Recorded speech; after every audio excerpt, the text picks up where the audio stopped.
ರೆಡಿನಾ ready sir. ಎಲ್ಲ ಒಂದು ಈಗ ರಾಜ್ಕುಮಾರ್ ಪ್ರಶಸ್ತಿ, ವಿಷ್ಣು ಸರ್ ಪ್ರಶಸ್ತಿ, ಈ ಥರ ಎಲ್ಲ ದೊಡ್ಡ ದೊಡ್ಡ ಪ್ರಶಸ್ತಿಗಳಿದೆಯಲ್ಲ, ಅದೇ ಥರ ಸರೋಜಿನಿ ಹೆಸರು ಒಂದು ಪ್ರಶಸ್ತಿ ಕೊಡಬೇಕು ಅನ್ನೋದು ಎಲ್ಲರ ಒಂದು. ಅದು ಮತ್ತು 2 ಸತಿ ಜೂರಿ ಆಗಿದ್ದಾರೆ, ಸೆಂಟ್ರಲ್ ಜೂರಿ ಆಗಿದ್ದಾರೆ 2 ಸತಿ ಅವರು.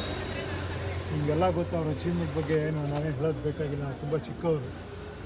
ಖಂಡಿತ ಸರ್ಕಾರ ಇದ್ರ ಬಗ್ಗೆ ಗಮನ ಕೊಡಬೇಕು, ಒಂದು ಪ್ರಶಸ್ತಿನ ಅವ್ರ ಹೆಸರು ಸ್ಥಾಪಿಸಬೇಕು ಅಂತ ಕೇಳ್ಕೊತೀನಿ. ಒಂದು ಸಂದರ್ಭ ನಿಮ್ಮ ಒಡನಾಟ ತುಂಬ ಆತ್ಮೀಯವಾಗಿತ್ತು. ಅವ್ರು ಬರ್ತಾರೆ ಟೈಮಲ್ಲಿ ಫ್ಯಾಮಿಲಿ ಕಂಪ್ನಿ ಹೌದು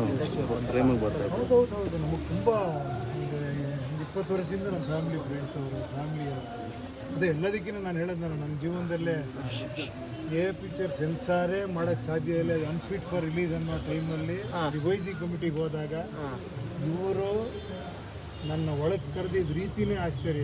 ಎದ್ದು ನಿಂತ್ಕೊಂಡು ಕ್ಲಾಪ್ಸ್ ಹೊಡೆದು ಕರೆದು ಏನು ಪಿಕ್ಚರ್ ಮಾಡಿದಿರ ಅಂತ ಫಸ್ಟು ಪಿಕ್ಚರ್ ಹೊಗಳಿದಂಥ ಮಹಾತಾಯಿ ಅವರು.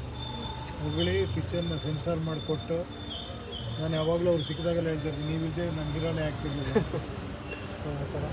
Thank you sir. Thank you. Okay.